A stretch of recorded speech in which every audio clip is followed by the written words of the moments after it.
बिस्मिल्लाहिर्रहमानिर्रहीम। Nawaz ten news TV पर नाज़रीन मुहतरम नाज़रीन, आज का मौजू ये है, अदालतों में क्या रिमार्क्स जारी हो रहे हैं और हुकूमत वाले क्या रिमार्क्स जारी कर रहे हैं। सब एक दूसरे से नाराज हैं और अजीब अजीब बातें कर रहे हैं, बंदा हैरान ही हो जाता है।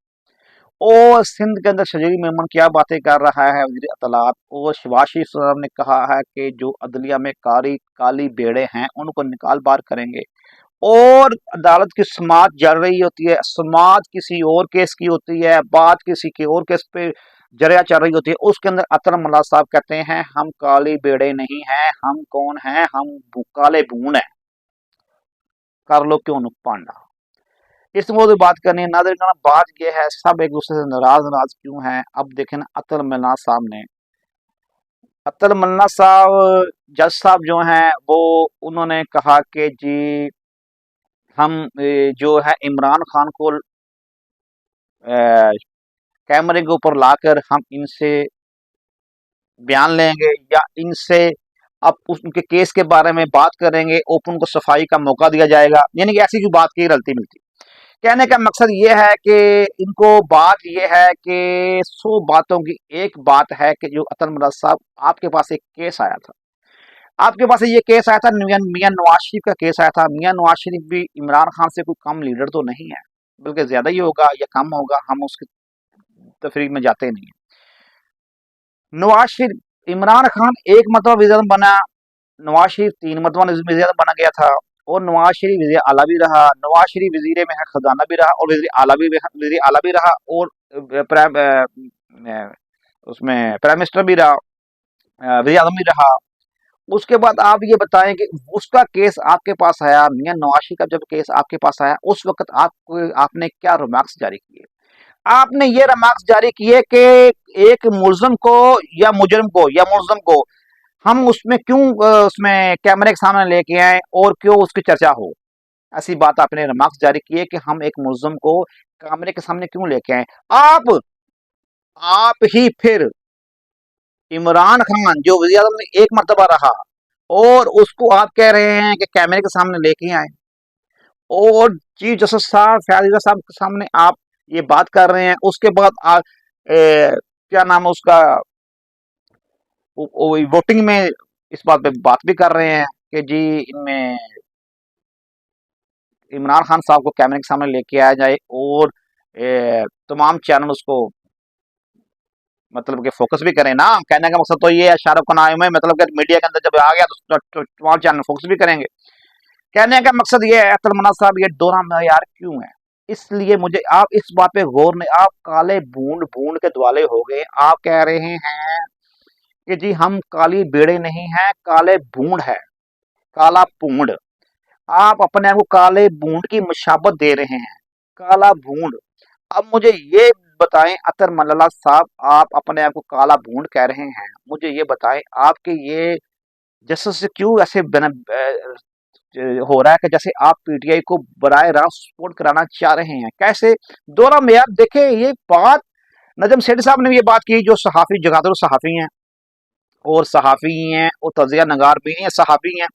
और उसके बाद कहने का मकसद ये है कि बहुत सहाफ़ियों ने यही बात की है कि मैंने तो फिर नर्म लफाज में कह रहा हूँ, कुछ बहुत सख्त लफाज में ये बातें की हैं।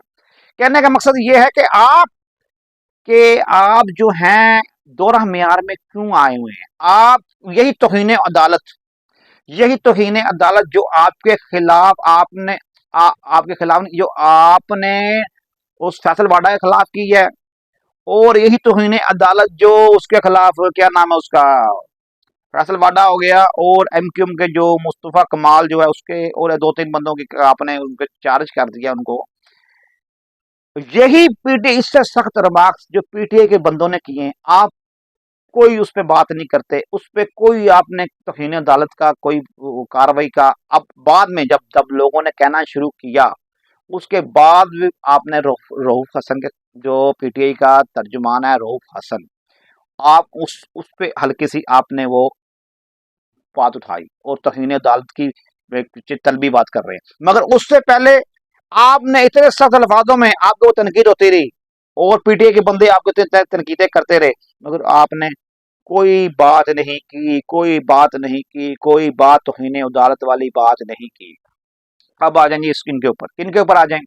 अब आ जाइए शरजील मेमन के, शबाशी साहब के ऊपर। शबाशी साहब, आप बातें करते हैं बड़ी बड़ी, आप बराह रास्त फ्रंट फुट पे आके खेलें। मैं ये एक तज़किया बयान कर सकता हूँ क्योंकि इसके अलावा कोई चारा नहीं है। अगर आपको तौहीन अदालत के ऊपर नाअहल कर दिया जाता है, तौहीन अदालत के ऊपर जब अब आपको नाअहल कर दिया जाएगा तो बारी मियां नवाज शरीफ ले लेगा। मियां नवाज शरीफ से ज़्यादा मकसद देगा। अगर मियां नवाज शरीफ साहब को तौहीन अदालत पे नाअहल कर दिया जाता है, हमजा शहबाज शरीफ को बिठा दो, हमजा शहबाज शरीफ कर लेगा। अगर मिसाल दें, आप अपने खानदान से बाहर किसी को वजारत नहीं जाना चाहते, प्राइम मिनिस्टर की आप किसी को बाहर वज़ीर-ए-आज़म नहीं बनने देना चाहते, ठीक है, आपकी मर्जी, या ठीक है या नहीं ठीक, हमजा शहबाज शरीफ को कह दो, वो फ्रंट फुट पे खेले आके। अब इसके अलावा चारा कोई नहीं है, वरना अगर इमरजेंसी लग जाती है फिर भी आपकी हुकूमत को ब्लेम आएगा कि आपने इमरजेंसी लगवा दी थी। अगर मार्शल लग जाता है, मार्शल के अंदर फिर क्या होगा? आइन मुअत्तल हो जाएगा। जब आइन मुअत्तल हो जाएगा फिर ना वज़ीर-ए-आज़म रहेगा, ना पार्लियामेंट रहेगी, ना ये जज साहब जो हैं ये बड़ी बड़ी बातें अतल मन्ना साहब जो कर रहे हैं, ना इनका, ये भी मुझे लगता है जो पीसीओ के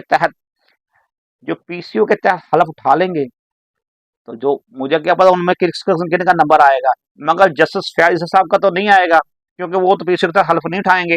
और जो उनकी ज़हनियत के लोग हैं वो भी नहीं आएंगे, पीसीओ के तहत हलफ उठाने के लिए नहीं आएंगे। जब मार्शल लग जाएगा फिर चैन पड़ेगा सबको। बात यह है, मैं ये मार्शल को सपोर्ट करा रहा हूँ ना कराने की बात, मैं सपोर्ट कराने की ना कराने की तो मैं बात कर ही नहीं रहा। मैं बात जो कर रहा हूँ मैं वो कर रहा हूँ। मैं कर रहा हूँ अगर मार्शल लग जाता है फिर ये किधर जाएंगे, फिर ये केड़े पासे जाएंगे तो मंजी किथे डाणगे। 100 गल्लां एक गल। इधर अब इधर आ जाओ, अब आ जाओ ये शरजील मेमन साहब जो पीपल्स पार्टी के वजीर हैं, वजीर इत्तलात और नशरियात। आप बड़ी बड़ी बातें कर रहे हैं असम्बली में खड़े होकर, आप ये लफाज अदा कर रहे हैं कि जी तलीमी अदारों के अंदर नशे वाली दवाइयाँ और नशे वाली चीज़ें बिक रही हैं, और जो हम उनका ब्लड टेस्ट कराएंगे, जो तलीमी अदारों के अंदर बच्चे और बच्चियां पढ़ते हैं उनका ब्लड टेस्ट कराएंगे, जिनका पॉजिटिव निकलेगा, जिनका नेगेटिव निकलेगा, जिनका वाकई निकलेगा, जिनके अंदर नशे की लत लगी हुई है, तो हम उनके वालिदैन को बताएंगे और उनको चार्जशीट भी करेंगे। ठीक है जी, आप ये करें, बहुत अच्छी बात है। मैं इस चीज़ को जानता भी हूँ, समझता हूँ। तलीमी अदारों के अंदर पंजाब हो, चाहे खैबर पख्तूनख्वा हो, चाहे सिंध हो, चाहे बलूचिस्तान हो, चाहे कोई भी सूबा हो, उसमें ये चीज़ होनी चाहिए, चेकिंग होनी चाहिए, तलीमी इदारों में ब्लड टेस्ट होना चाहिए, ये अच्छी बात है। क्यों कि इसमें इस लत के अंदर लड़की भी लगी हुई हैं, लड़के भी लगे हुए हैं, वो भी लग गए, मगर आप थोड़ा सा कच्चे के डाकू की तरफ से ध्यान क्यों नहीं देते? क्या कच्चे के डाकू जो कच्चे के डाकू हैं, क्या वो आपके क्या लगते हैं? क्या उसके ऊपर कार्रवाई करके उनका मलिया मेल उनको क्यों नहीं करते? जो गरीब अवाम मासूम लोगों को या शरीफ लोगों को या रईस लोगों को या गरीब लोगों को, किस हर तबके के लोगों को उठा के ले जाते हैं, उनसे जुल्म करते हैं, उनको मारते पीटे हैं और उनकी वीडियो बनाकर उनके लवाहिकीन को पोस्ट करते हैं। मैं अपने चैनल से मैं आपको एक आगाही मुहिम जारी करना चाहता हूँ। कोई बंदा भी आपका दोस्त बन जाए, कच्चे के इलाके का या किसी इलाके का भी हो, ये शहरी इलाकों में कुछ लोग घुस गए हुए हैं, दोस्त बन जाए, आप उनके साथ ना दोस्ती कर कर उनके पीछे लग के ना कहीं जाएं, वरना ये कच्चे के इलाके में ले जाते हैं, ये ले जाके फिर ये यर्गमार बना लेते हैं। मैं दरखास्त करता हूँ तमाम अवाम नास को, ऐसे देखभाल के लोगों को दोस्त बनाएं। 100 बातों की एक बात।